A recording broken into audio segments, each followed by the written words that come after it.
Bonjour, bienvenue au numéro 16 de la saison 2 de l'Hebdo des Arèches par Kedge, un numéro plein de rééditions, d'extensions et aussi de tout nouveaux jeux. On va vous montrer ça tout de suite.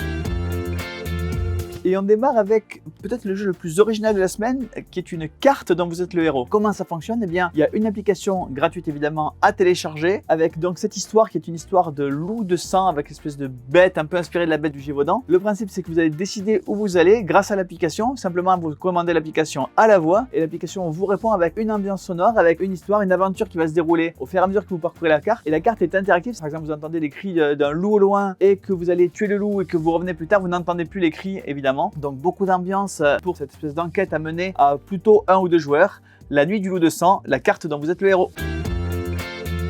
Après la carte dont vous êtes le héros, voici la BD dont vous êtes le héros. C'est une BD de Guillaume Giggleux. Guillaume Giggleux, vous le connaissez sûrement, peut-être sous le nom de Guillaume Shifumi ou de Monsieur Guillaume de Trick Track. Ici, il nous a créé une BD dont vous êtes le héros assez chargée, avec beaucoup de choix stratégiques, tactiques, des combats à mener, des armées à diriger. Ça s'appelle l'Obsidienne, et c'est donc la première BD dont vous êtes le héros de Guillaume Giggleux.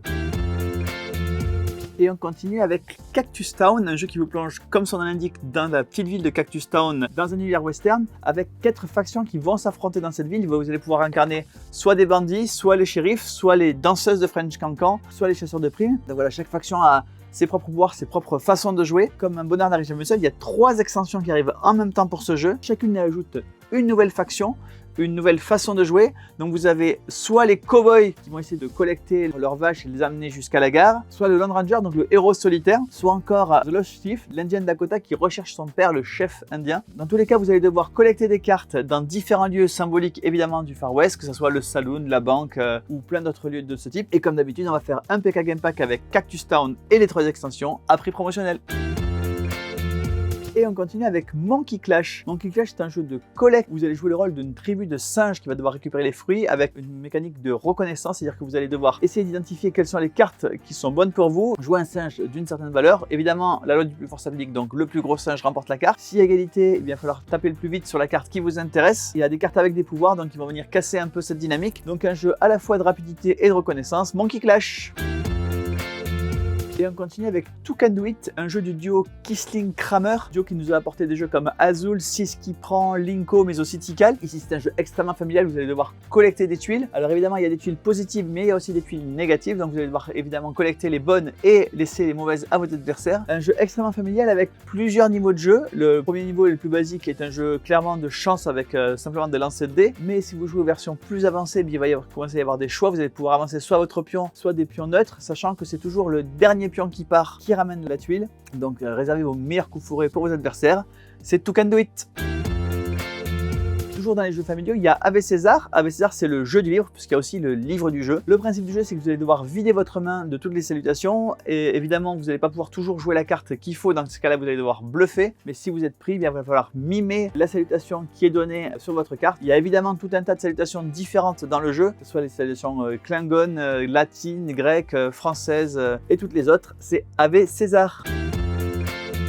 Et on continue avec Museum Suspects, la nouveauté de Phil Walker Harding. Phil Walker Harding, vous en entendez souvent parler ici parce que c'est un auteur qui travaille beaucoup en ce moment, qui fait beaucoup de jeux. Ici, il nous fait sa version d'un jeu entre le qui est et le Cluedo. Vous allez devoir trouver qui a fait le vol dans le musée, sachant que potentiellement il y a un voleur, mais parfois il y en a 2, voire 3, et parfois le voleur est parti, donc il n'est pas parmi les suspects. Le principe est très simple, il y a 6 tours de jeu. Au début de chaque tour, vous allez retourner un indice à condition de pouvoir jouer un jeton plus gros que celui qui est déjà dessus. Donc vous allez regarder l'indice, puis poser un jeton. Si vous êtes le premier, bonne nouvelle, vous pouvez poser le jeton que vous voulez. À vous de savoir si vous voulez mettre un gros jeton pour empêcher les autres joueurs d'y aller ou un petit jeton pour pouvoir garder vos gros jetons pour plus tard. Une fois que vous avez regardé un indice, vous pouvez noter sur votre carnet les suspects qui sont éliminés et ensuite miser sur quel suspect est le coupable ou est-ce que le coupable est déjà parti. Et donc à la fin de partie, à la fin des 6 tours, vous allez pouvoir marquer des points en fonction des suspects que vous avez désignés. Et celui qui remporte la partie, c'est celui qui a mis le plus de points sur le bon suspect ou sur la sortie s'il n'y a pas de suspect ou sur les suspects s'il y en a plusieurs. Un jeu extrêmement simple avec une thématisation animalière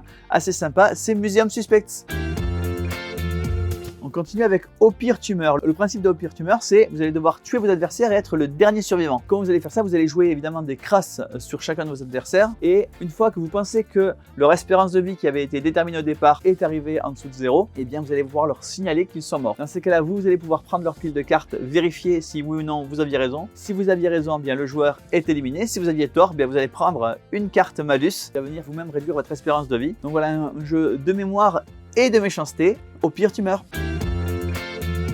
Et on continue avec Packet Chips, un jeu de Mathieu Aubert et Théo Rivière qui, comme vous le constatez, a un packaging un peu original puisque vous allez pouvoir jouer avec vos chips dans ce paquet qui est évidemment refermable pour pouvoir y rejouer à volonté. Le principe est très simple, vous allez distribuer 6 objectifs à chacun des joueurs et révéler un certain nombre de chips qui sont dans le paquet.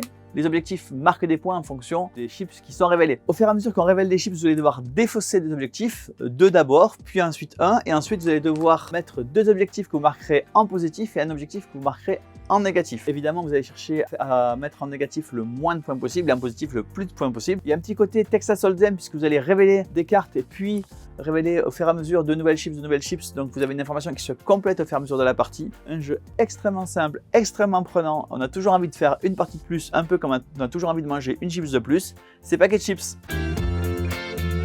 Et on continue avec le dernier jeu de Richard Garfield, Dungeons, Dice and Dangers. Richard Garfield, je n'insulte à personne de le présenter, c'est l'auteur de tout un tas de jeux, notamment Magic the Gathering, mais aussi Robo Rally, mais aussi Netrunner. Ici, Richard Garfield nous amène un roll and write. Vous allez donc rentrer dans un donjon pour essayer de collecter des trésors et de battre des monstres. Vous avez dans cette boîte 4 types de donjons, donc les joueurs vont devoir tous jouer sur le même type de donjon évidemment, avec des mécaniques légèrement différentes d'un donjon à l'autre. Le principe est que chaque tour on va jeter des dés et vous allez devoir mettre les dés 2 par 2 pour cocher une case qui est accessible. Donc vous avez une zone de départ que vous pouvez cocher au départ et puis ensuite il va falloir rentrer dans le donjon petit à petit et éventuellement mettre des coups dans les monstres. Vous avez également la possibilité de collecter des trésors qui vont vous donner des bonus comme un peu plus de choix dans les dés ou des dégâts supplémentaires sur les monstres. Il y a de la compétition entre les joueurs puisque le premier joueur qui tue un monstre remporte plein de points bonus, de la variété avec 4 donjons différents, 100 feuilles par donjon, 200 feuilles en tout recto verso. Bref, un jeu extrêmement riche, un roll and write très bien pensé de Richard Garfield, Dungeons, Dice and Dangers.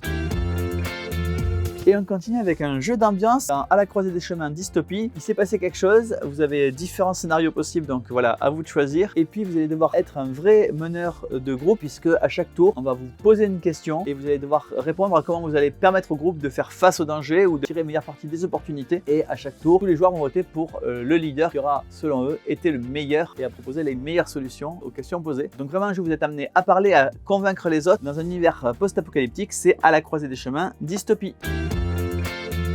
On continue avec Imperial Struggle qui est un peu l'héritier de Twilight Struggle. Twilight Struggle c'est un des grands wargames, il est classement BGG 11e, donc vraiment un des tout meilleurs jeux du monde, notamment pour les wargames. Dans Twilight Struggle, c'était un affrontement entre la Russie et les États-Unis pendant la guerre froide. Dans Imperial Struggle, ce sont la France et l'Angleterre qui s'opposent au XVIIIe siècle, donc 100 ans d'affrontement. Un jeu qui se joue évidemment seulement à 2 joueurs, puisque un joueur va jouer l'Angleterre et l'autre la France. C'est un wargame, il est second au classement des wargames d'ailleurs sur BGG. Il a été élu meilleur wargame de 2020, puisqu'il est sorti en 2020 en anglais sur le site Golden Geek. Pour un wargame, c'est un jeu extrêmement simple. Il se joue entre 2 et 3 heures, avec 4 heures tout au plus. Des règles extrêmement simplifiées. Voilà, on n'a pas toute la complexité de la plupart des wargames. C'est-à-dire pour ça que Twilight Struggle comme Imperial Struggle ont eu beaucoup de succès. Des règles simples, un univers historique et un jeu extrêmement bien fait et apprécié.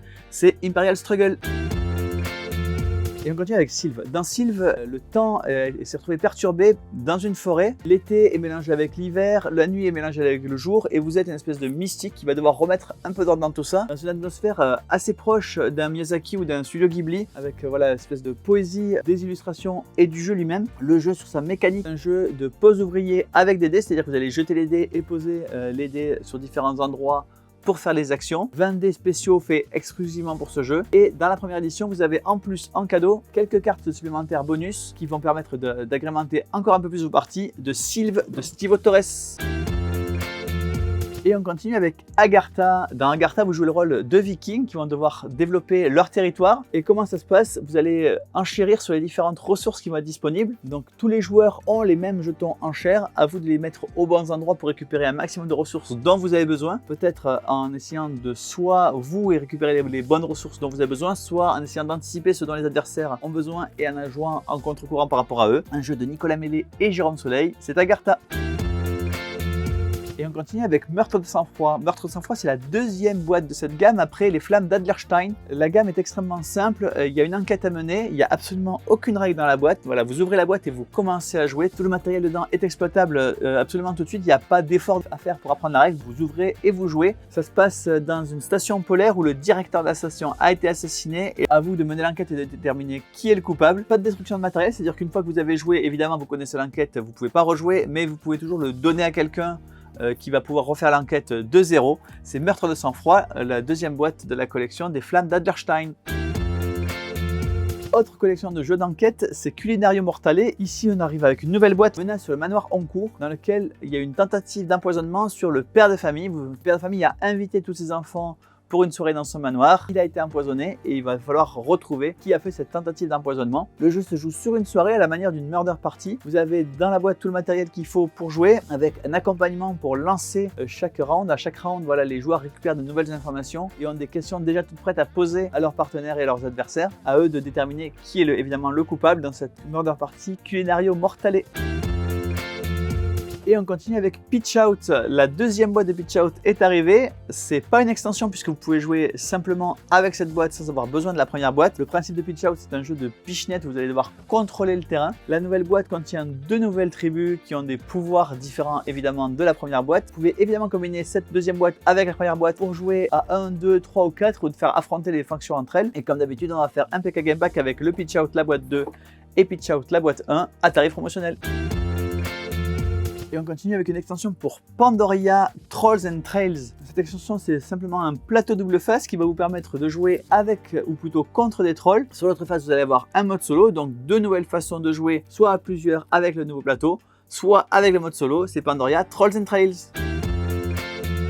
Et on continue avec Seeders from Ceres Exodus. C'est un jeu qui était déjà sorti en 2017, qui revient en deuxième édition. C'est plus qu'un jeu puisque c'est à la fois ce jeu, mais à la fois c'est transmédia. Il y a de la musique, des livres, plein de choses qui se tournent autour de cet univers space opéra où l'univers entier a été colonisé et quelque chose est en train de se passer qui va venir pomper l'énergie de différentes planètes. Donc à vous d'essayer de sauver les différents habitants de ces planètes. Ce qui est nouveau, c'est non seulement la deuxième édition évidemment, mais également trois nouvelles extensions qui arrivent avec la boîte de base. Chaque extension arrive avec à la fois des nouvelles cartes, à la fois avec des nouvelles façons de jouer les différentes factions, à la fois la possibilité de jouer à 5 joueurs pour chacune des boîtes et à la fois un peu plus de l'histoire puisque dans chaque boîte vous avez un livre qui raconte l'histoire du personnage principal qu'on retrouve sur la boîte. Et comme d'habitude, il y a un PK Game Pack avec les 3 extensions et la boîte de base de Seeders from Ceres Exodus.